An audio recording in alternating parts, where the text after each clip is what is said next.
يا أيها المزمل قم الليل إلا قليلا نصفه أو انقص منه قليلا أو زد عليه ورتل القرآن ترتيلا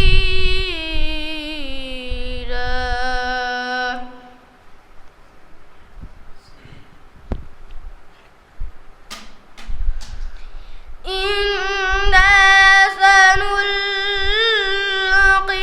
عليك قولا ثقيلا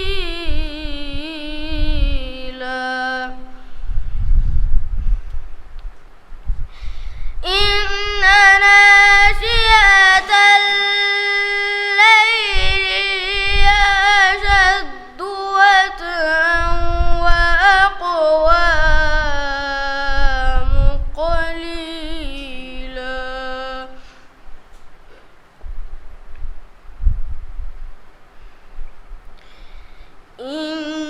إنا لك في النهار سبحا طويلا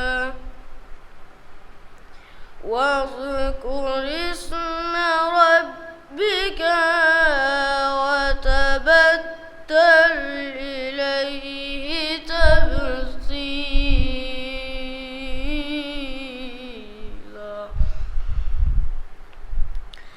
رب المشرق والمغرب لا إله إلا هو فاتخذه وكيلا واصبر على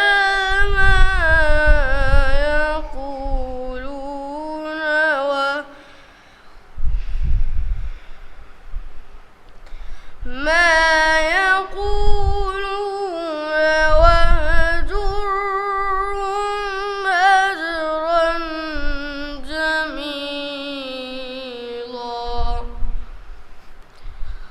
الله أكبر بسم الله الرحمن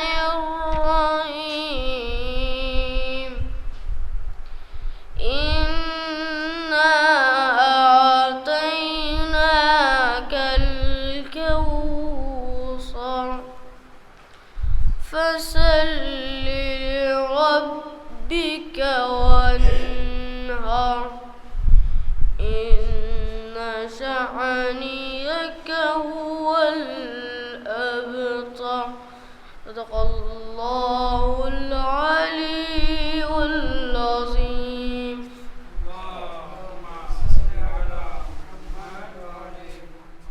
بسم الله الرحمن الرحیم.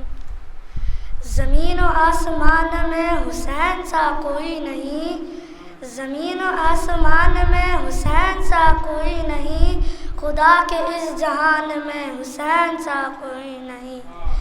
رضائے حق میں کربلا میں اپنا سب لٹا دیا، رضائے حق میں کربلا میں اپنا سب لٹا دیا، وفا کے امتحان میں حسین سا کوئی نہیں. لکھے گا کون کس طرح شہادتوں کی داستاں، لکھے گا کون کس طرح شہادتوں کی داستاں، کسی کے خاندان میں حسین سا کوئی نہیں.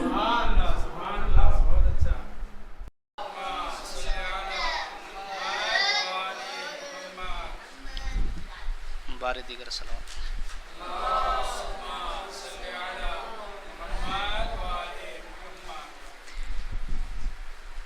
آج شب جمعہ ہے، امام حسین علیہ السلام کی زیارت بھی مستحب ہے، اور جناب خدیجۃ الکبریٰ سلام اللہ علیہا کی وفات کا بھی دن ہے اور مناسبت ہے، شب ہے، یہ اسی حوالے سے دیکھیں، پہلے زیارت کے حوالے سے امام حسین علیہ السلام کی عظمت میں.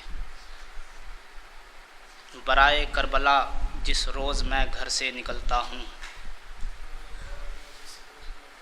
برائے کربلا جس روز میں گھر سے نکلتا ہوں، خوشی میں مجھ سے پہلے آنکھ سے آنسو نکلتے ہیں.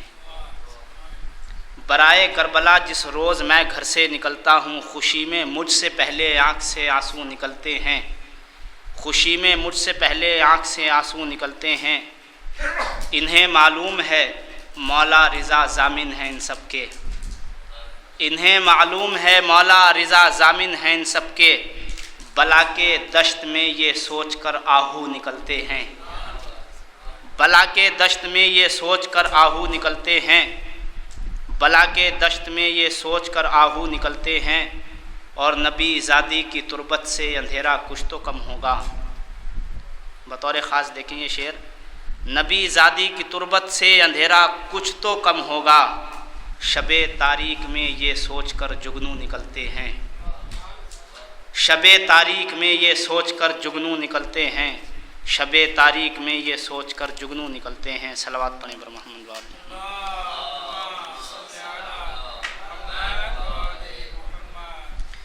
جناب خدیجۃ الکبریٰ سلام اللہ علیہ کے حوالے سے 2-4 شعر بس تازے ہیں، آغا بھی لکھے گئے ہیں کہ قلم قرطاس کیا بتلائیں گے عظمت خدیجہ کی، قلم قرطاس کیا بتلائیں گے عظمت خدیجہ کی. زبان مصطفیٰ سے پوچھئے رفعت خدیجہ کی.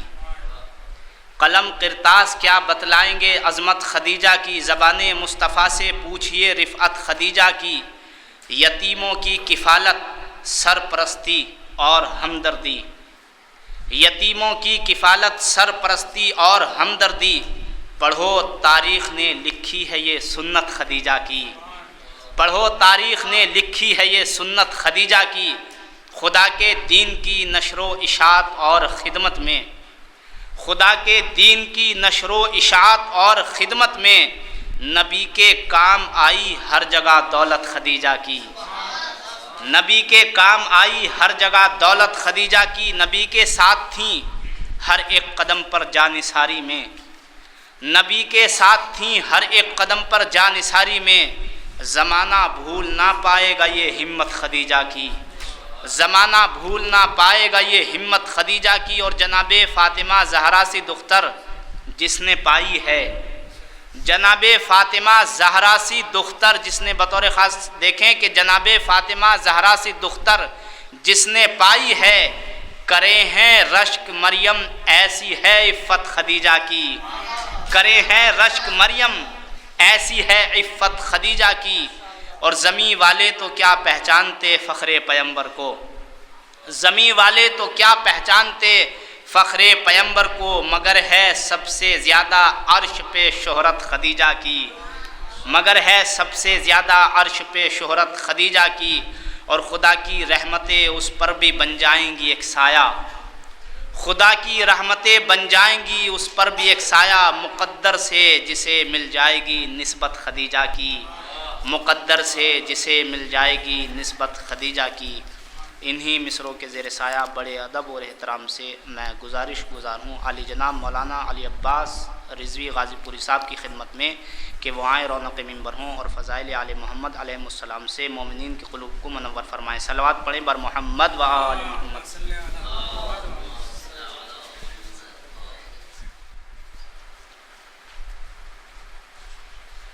لا حول ولا قوة إلا بالله العلي العظيم. أعوذ بالله من الشيطان اللعين الرجيم. بسم الله الرحمن الرحيم. الحمد لله الذي هدانا لهذا وما كنا لنهتدي لولا أن هدانا الله. لقد جاءت رسل ربنا بالحق.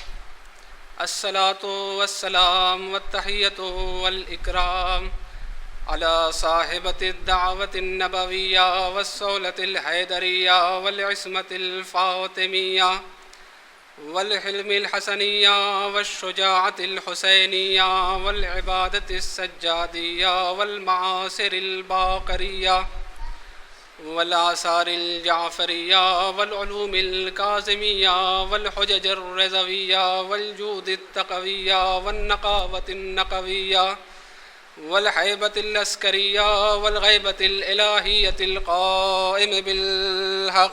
اللهم صل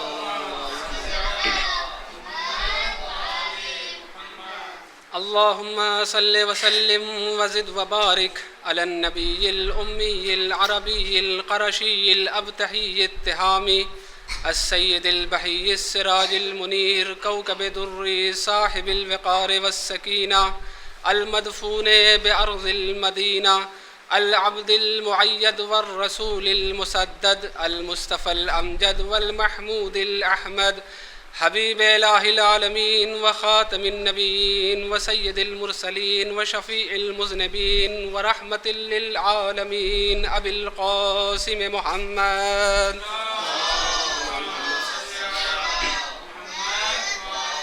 وعلى أهل بيته الطيبين الطاهرين المعصومين المظلومين ولعنة الله على أعدائهم أجمعين من يومنا هذا إلى قيام يوم الدين. أما بعد فقد قال الله تبارك وتعالى في كتابه الكريم وهو أصدق الصادقين وقوله الحق بالحق. بسم الله الرحمن الرحيم. إن الذين آمنوا وهاجروا وجاهدوا بأموالهم وأنفسهم في سبيل الله والذين آووا ونصروا أولئك بعضهم اولیاء و بعض. صلوات پر محمد و آل محمد.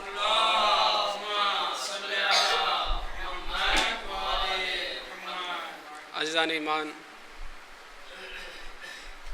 بزرگ علماء کرام، پہلی مرتبہ یہ شرف حاصل ہوا ہے کہ حسینیہ شہید ثالث میں اس منبر پر آنے کی توفیق ہوئی ہے. استاد محترم نور محمد ثالثی صاحب قبلہ کا حکم تھا اور آپ کی ہمت افزائی تھی کہ جس کے بنا پر میں یہ جرأت کر سکا کہ اس مقام پر حاضر ہوں. انشاءاللہ امید ہے کہ آپ حضرات اپنی دعاؤں اور تائید سے نوازیں گے. آج کی یہ مجلس اس ذات اقدس سے منسوب ہے کہ جسے خدیجۃ الکبریٰ کہتے ہیں، کیونکہ آج آپ کی شب وفات ہے. لہذا کوشش یہ ہوگی کہ چند معروضات اسی عنوان کے تحت آپ حضرات کے سامنے پیش کیا جائے. ایک مرتبہ مل جل کر درود پڑھتے ہیں پر محمد و آل محمد.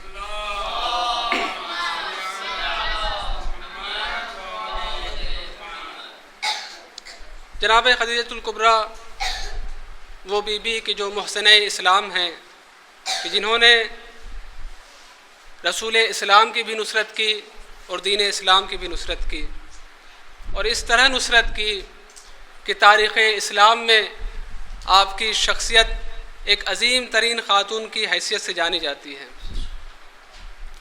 عزیزان ایمان، جیسا کہ آپ جانتے ہیں کہ اسلام سے پہلے اس کائنات میں بہت سارے ادیان موجود تھے. غور اس بات پہ کرنا ہے کہ جو ادیان اسلام سے پہلے تھے، چاہے وہ خود ساختہ رہے ہوں یا خدا ساختہ رہے ہوں، کیا وہ مکمل تھے؟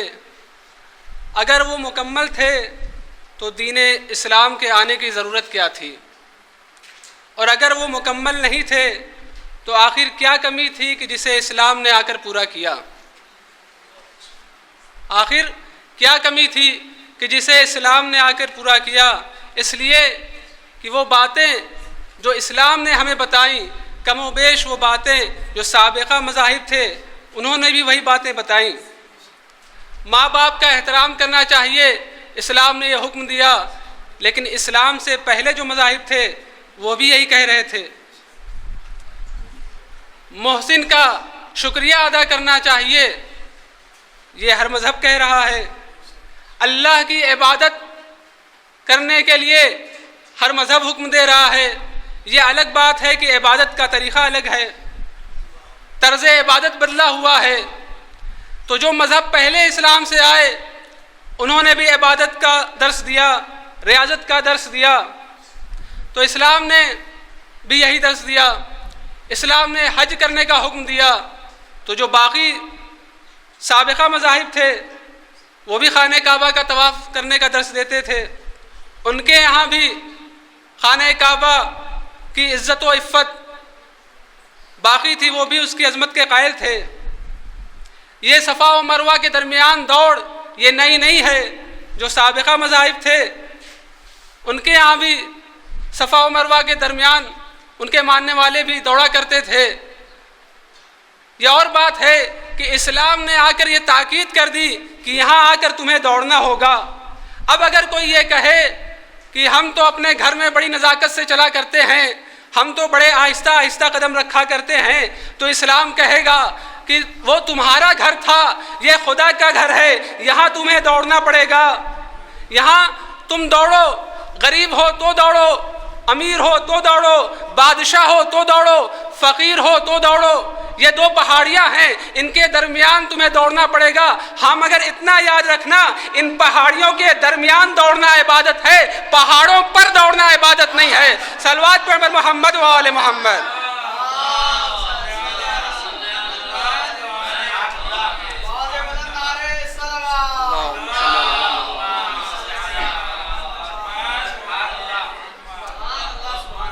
تو میرا عرض کرنے کا مطلب یہ ہے کہ جو چیزیں اسلام نے بیان کی تقریباً کم و بیش وہ باتیں سابقہ مذاہب میں بھی موجود تھیں۔ اب اگر اس موضوع پر کوئی بزرگ عالم دین گفتگو کرے تو یقیناً بہت ساری ابحاث علمیہ اور بہت ساری باتیں سامنے آئیں گی، بیان ہوں گی کہ آخر باقی مذاہب میں اور اسلام کے درمیان کیا امتیازات ہیں، آخر وہ کون سے وجوہات ہیں کہ جن کی بنا پر اسلام تمام مذاہب میں ممتاز ہے۔ تو بہت سارے وجوہات ہیں کہ جس کی بنا پر اسلام تمام مذاہب پر ممتاز ہے۔ ان وجہوں میں سے ایک وجہ میں بیان کرنا چاہوں گا کہ جو میرے موضوع سے متعلق بھی ہے، کہ جو باقی مذاہب تھے ان کے یہاں عورت کی، صنف نسواں کی، خاتون کی عزت نہیں تھی۔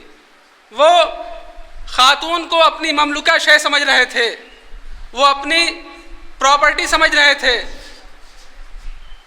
جو بت پرست تھے ان کا کہنا تھا کہ عورت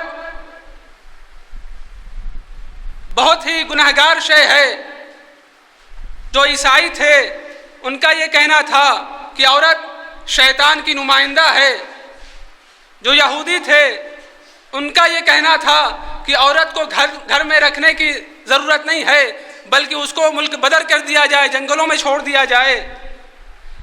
تو مطلب یہ ہے میرا کہ اسلام سے پہلے جو مذاہب تھے ان کے ہاں عورت کا کوئی عزت و وقار نہیں تھا۔ جو انسانیت کے لیے تقسیم تھی مرد اور خاتون کی، اس کا وقار ان کے ہاں نہیں تھا۔ وہ عورت کو ذلیل ترین شے سمجھ رہے تھے، وہ عورت کو زندہ درگور کر دیا کرتے تھے، وہ عورت کو اپنے گھروں سے باہر کر دیا کرتے تھے۔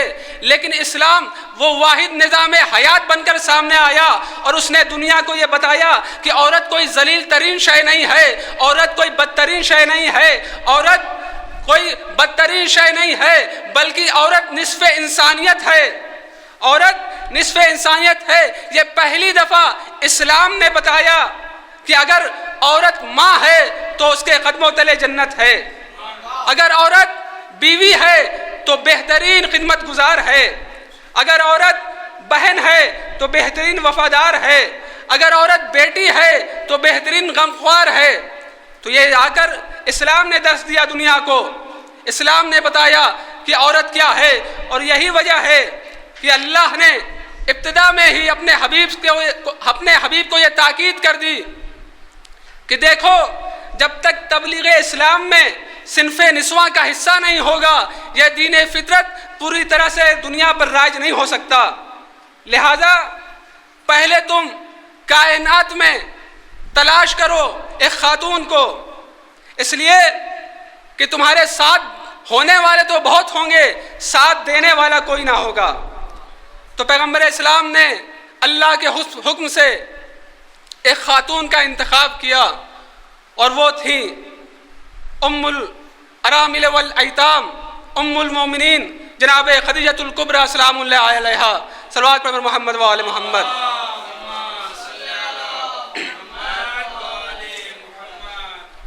تو آپ نے جناب خدیجۃ الکبریٰ کا انتخاب کیا، اور میں یہاں پر ایک بات کہہ دوں کہ جناب خدیجۃ الکبریٰ ام المومنین ہیں، لیکن ام المؤمنین ہونا جناب خدیجۃ الکبریٰ کے لیے کوئی بڑی بات نہیں ہے۔ بے شک ام المؤمنین ہونا نبی کریم کی باقی ازواج کے لیے شرف اور فضیلت کا سبب ہوگا، اس لیے کہ ان کی کوئی اپنی اولاد نہیں تھی، لیکن جناب خدیجۃ الکبریٰ کے لیے ام المؤمنین ہونا عام بات ہے، اس لیے کہ آپ صرف ام المؤمنین نہیں ہیں بلکہ ام المعصومین ہیں، ام الائمہ ہیں۔ صلوات پر محمد و آل محمد۔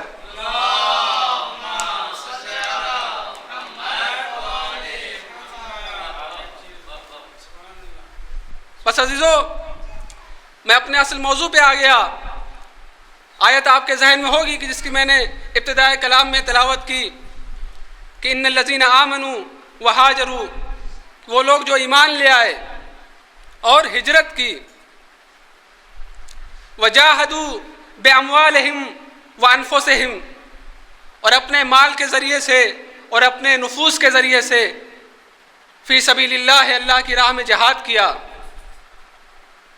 والذین آووا ونصروا، اور اللہ کے حبیب کی مدد کی، اللہ کے حبیب کو پناہ دیا اور ان کی نصرت کی، اولئک بعضهم اولیاء بعض، وہ سب کے سب آپس میں ایک دوسرے کے ولی ہیں۔ تو اس آیت سے یہ بات واضح ہو گئی کہ ولایت کے لیے جو پہلی شرط ہے وہ ایمان ہے، ایمان کا ہونا ضروری ہے، مومن ہونا ضروری ہے۔ وہاجروا، اور دوسری شرط ہجرت ہے، لیکن عزیزو ہجرت امتحان کے وقت جو ہجرت ہے وہ قابل رشک ہے، وہ قابل عزت و افتخار ہے۔ کامیابی کے بعد جو ہجرت کی جائے اس کا کوئی وقار نہیں ہے۔ وجاہدوا، اور جہاد کرے اپنے اموال کے ذریعے سے اور اپنی جان کے ذریعے سے۔ تو دو طرح کے جہاد بیان ہوئے، اور اللہ نے جب کبھی بھی مطالبہ کیا ہے تو پہلے مال کے ذریعے سے جہاد کا مطالبہ کیا ہے، اس لیے کہ جو اللہ کی راہ میں اپنا مال صرف نہیں کر سکتا، اس کی جان اس قابل نہیں ہے کہ اللہ اس سے اس کی جان کا مطالبہ کرے۔ اور اگلی شرط کیا ہے؟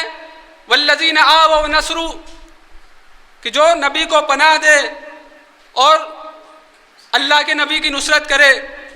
تو جن لوگوں نے ہجرت کی، ایمان لائے اور اللہ کی راہ میں جہاد کیا اپنے مال کے ذریعے سے، اپنے نفوس کے ذریعے سے، اور نبی کو پناہ دی اور نبی کی نصرت کی، وہ سب کے سب آپس میں ایک دوسرے کے ولی ہیں۔ اور عزیزان محترم، یہاں پر ایک بات بتاتا چلوں کہ یہ جو منصب ولایت ہے، اس میں جو مال کا جہاد ہے، تو سب سے پہلے جس ہستی نے اپنے مال کے ذریعے سے جہاد کیا ہے وہ خدیجۃ الکبریٰ سلام اللہ علیہا کی ذات ہے۔ بی بی خدیجۃ الکبریٰ نے سب سے پہلے اپنے مال کے ذریعے سے جہاد کیا ہے۔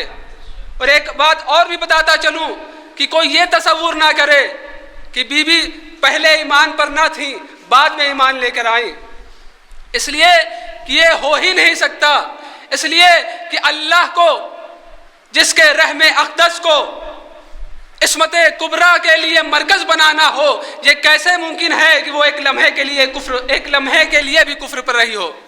صلوات پر محمد و آل محمد۔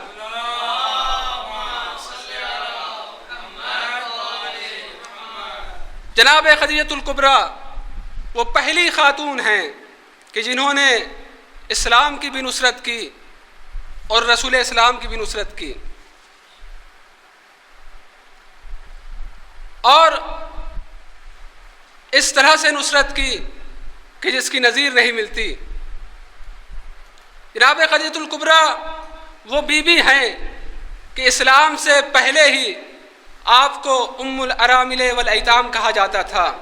عرب نے آپ کو یہ لقب دے رکھا تھا اس لیے کہ آپ اس قدر یتیموں اور بیواؤں کی پرورش کیا کرتی تھیں، ان کا خیال رکھا کرتی تھیں کہ آپ کو ان کی ماں کہا جاتا تھا. اور عزیزان ایمان، تاریخ کے مطالعے سے بھی یہ ملتا ہے کہ آپ عرب کی وہ دولت مند خاتون تھیں، وہ ثروت مند خاتون تھی کہ جن کے دولت سے عرب کا کوئی ایسا گھرانہ نہیں تھا جو فیض یاب نہ ہوا ہو. اور قسم خدا کی، حاکم کے دسترخوان کی ہڈیاں چوسنے والے خدیجۃ الکبریٰ سے مانگ مانگ کر دنیا کے غنی بن گئے.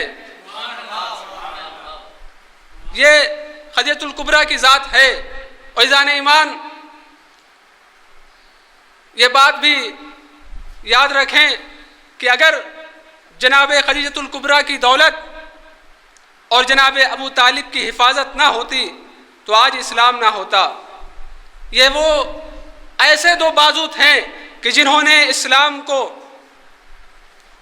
لڑکپن سے لے کر جوانی تک پہنچایا. یہ وہ بازو تھے جو اسلام کے لڑکپن کا سہارا بنے اور جوانی کی مراحل پر اسے پہنچایا. اگر یہ ذاتیں نہ ہوتی تو یقیناً آج اسلام اس صورت میں ہمارے سامنے نہ ہوتا. اور یہی وجہ تھی کہ صلوات پر محمد وآل محمد.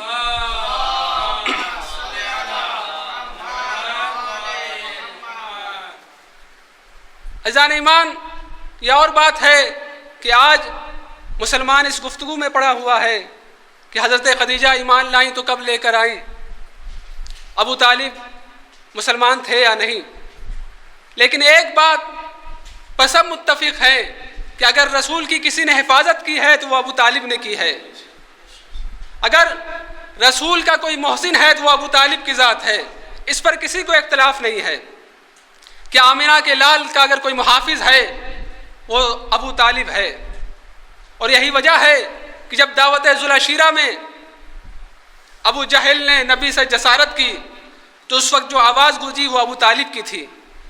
اور جناب ابو طالب نے یہ نہیں کہہ کر مخاطب کیا کہ میرے بیٹے کھڑے ہو جاؤ، میرے بھتیجے کھڑے ہو جاؤ، بلکہ آواز دی قم یا سیدی و مولائی، اے میرے سید و سردار کھڑے ہو جائیے اور بیان کر دیجئے وہ کچھ جو آپ کے رب کی طرف سے آیا ہے. تو پیغمبر اسلام کو ابو طالب نے سیدی و مولائی کہہ کر خطاب کیا اور اس کے بعد کہا کہ آپ گھبرائیے نہیں، میں آپ کی محافظت کرنے والا ہوں. جو آنکھ آپ کی طرف ٹیڑھی نگاہ سے دیکھے گی میں اس آنکھ کو نکال لوں گا. جو ہاتھ آپ کی طرف بڑھے گا میں اس ہاتھ کو قلم کر دوں گا. اور مجھے کسی کی پرواہ نہیں ہے، اس لیے کہ مجھے یقین ہے کہ جو محمد مصطفیٰ دین لے کر آئے ہیں وہ تمام ادیان میں سب سے بہتر اور سب سے برتر دین ہے.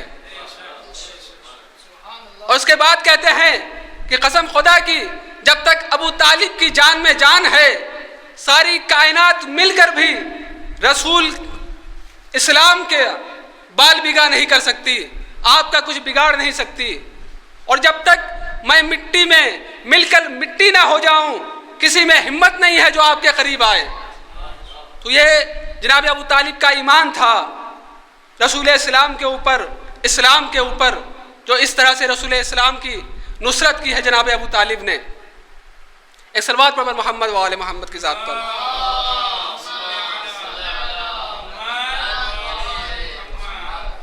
تو جناب ابو طالب اور جناب خدیجۃ الکبریٰ سلام اللہ علیہا یہ اسلام کی وہ ہستیاں ہیں کہ جنہوں نے ہر موڑ پر رسول اسلام کا ساتھ دیا ہے. پوچھنے والوں نے پوچھا کہ اے ابو طالب آخر کیا وجہ ہے کہ تم اپنے بھتیجے کی اس طرح محافظت کرتے ہو؟ تو جناب ابو طالب نے کہا کہ میرا یہ بھتیجا میرے پاس اللہ کی امانت ہے، اس کی محافظت کرنا میرا فریضہ ہے. عزیزان ایمان، اگر آج ایک عام سے انسان سے یہ سوال کیا جائے کہ یہ بتاؤ اگر کوئی چیز تمہیں کسی کے پاس امانت کے لیے رکھنی ہو تو تم اس شخص میں کیا تلاش کرو گے؟ تو ایک عام انسان بھی یہ جواب دے گا کہ عقل کا تقاضا یہ ہے کہ اگر کوئی شے کسی کے پاس امانت کے لیے رکھنی ہو تو اس کے اندر ایمانداری دیکھی جائے گی کہ وہ ایماندار ہے یا نہیں، امانت واپس تو کر دے گا، بے ایمان تو نہیں ہے۔ اب میں ان ملاؤں اور مفتیوں سے مخاطب ہونا چاہتا ہوں کہ جب دنیا کا عام سے عام انسان اپنی عام سی چیز کسی کے پاس امانت رکھتا ہے تو اس کا ایمان دیکھتا ہے، تو وہ خدا کہ جو عقل کل ہے، کیا تم نے اس کو اپنے سے بھی گزرا سمجھ رکھا ہے کہ وہ محمد جیسا ہیرا بغیر ایمان دیکھے ابو طالب کے پاس رکھ دے گا؟ صلوات پر محمد و آل محمد۔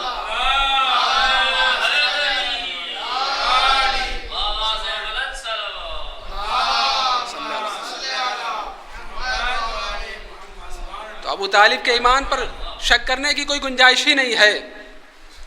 تو جناب ابو طالب اور جناب خدیجۃ الکبریٰ نے اس طرح سے اسلام کی مدد کی ہے اور اس طرح سے اسلام اور رسول اسلام کے لیے جافشانی اور قربانیاں دی ہیں کہ اس سے کوئی انکار نہیں کر سکتا۔ اور یہی وجہ ہے کہ اللہ رب العزت نے قرآن کریم میں ان کے عمل کو محفوظ کر لیا اور کہا الم یجدک یتیما فآویٰ ووجدک عائلا فاغنیٰ۔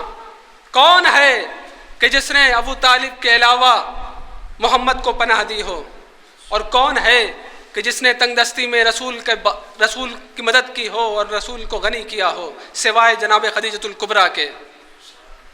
ریزان ایمان، یہی وجہ ہے کہ جب ازواج نبی میں سے ایک بیوی نے رسول اسلام سے کہا کہ یا نبی اللہ، آخر کیا وجہ ہے کہ اتنے سال گزر گئے لیکن جب بھی خدیجہ کا تذکرہ ہوتا ہے آپ غمزدہ ہو جاتے ہیں، آپ کی آنکھوں میں آنسو آ جاتا ہے، جبکہ اللہ نے آپ کو ان سے بہتر ازواج عطا کی، ان سے اچھی بیویاں نصیب کی؟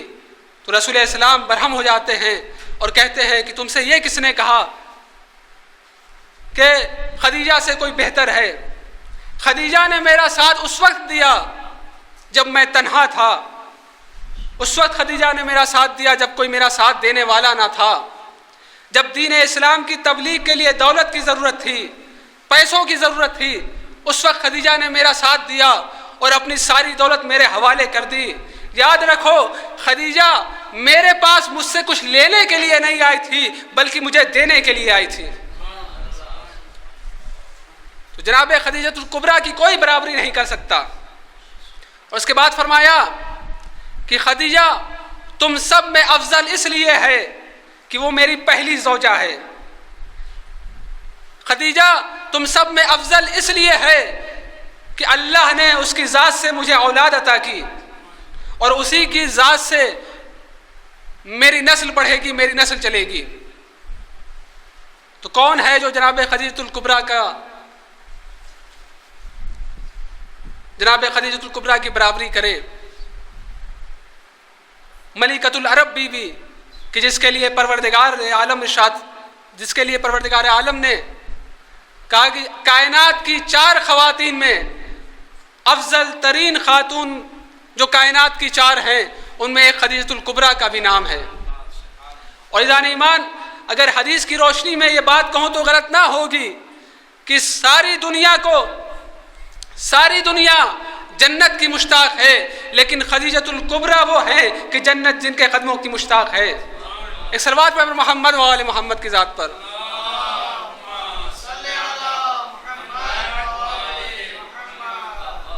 خدیجۃ الکبریٰ کے مقام، ان کے مرتبے کی کون برابری کر سکتا ہے؟ کون اس مقام کو ازواج نبی میں سے پہنچ سکتا ہے؟ عزیزان ایمان،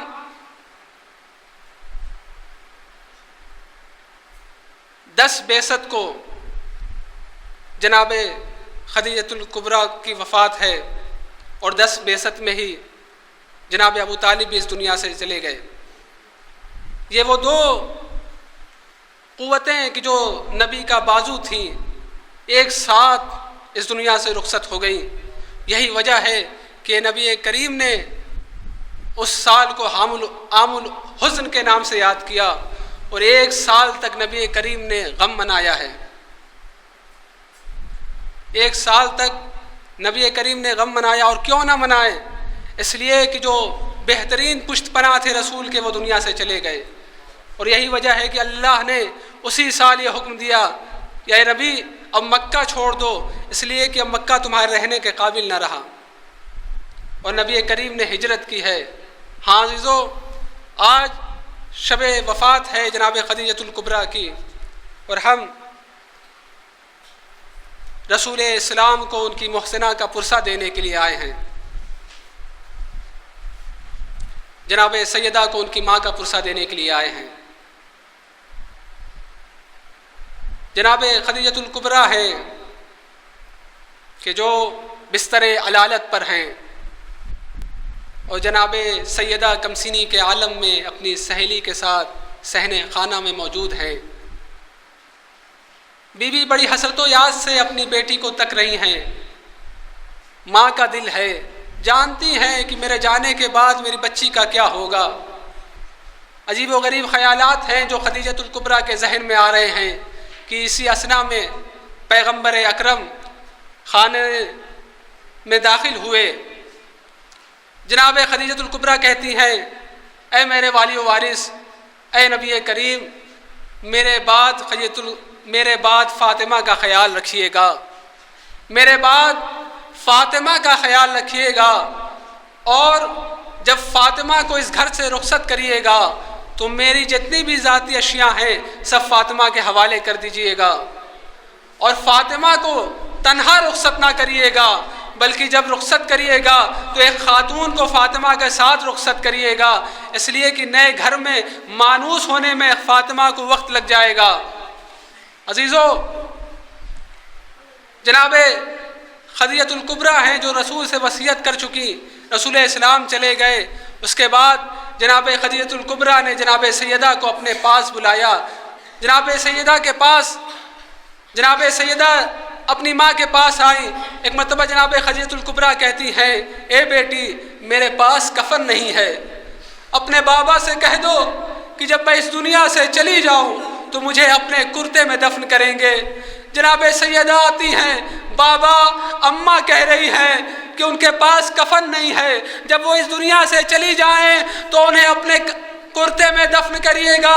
ہاں وہ وقت آیا کہ جناب خدیجۃ الکبریٰ کی رحلت ہوتی ہے، نبی کریم نے اپنے کرتے کا کفن دیا، اور ایک مرتبہ رسول اسلام جناب خدیجۃ الکبریٰ کو لے کر قبر کے پاس آتے ہیں، اور ایک مرتبہ قبر میں اتر جاتے ہیں، اور قبر سے مخاطب ہو کر کہتے ہیں کہ ہوشیار رہنا، ہوشیار رہنا، خبردار رہنا، یہ خدیجۃ الکبریٰ فاطمہ کی ماں ہے، سیدہ کی ماں ہے، یہ وہ بیوی ہے کہ جو میری محسنہ ہے، جس نے مجھ رسول پر احسان کیا ہے۔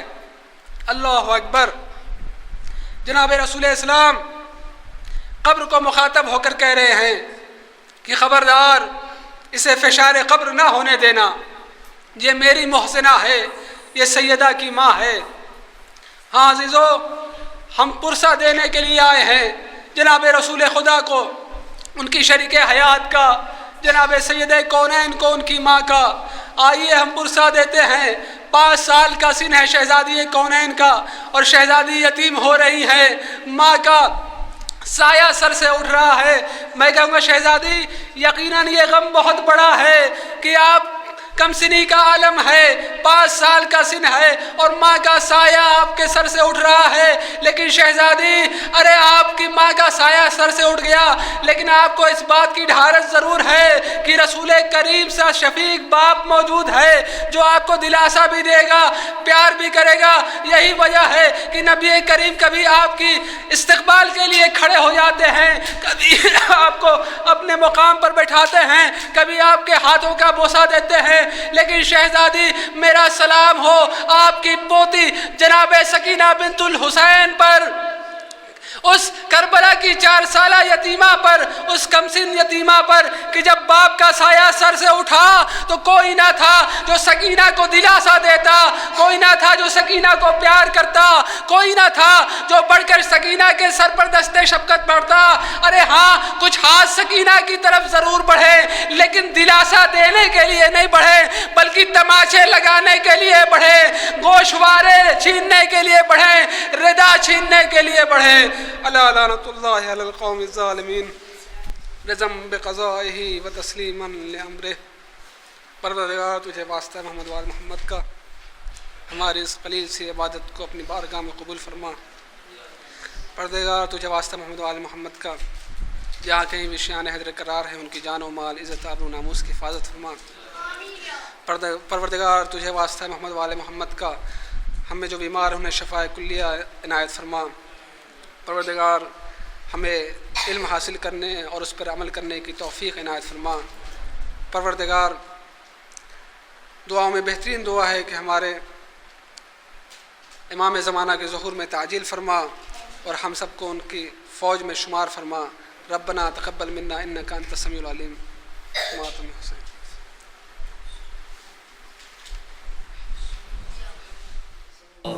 صلی اللہ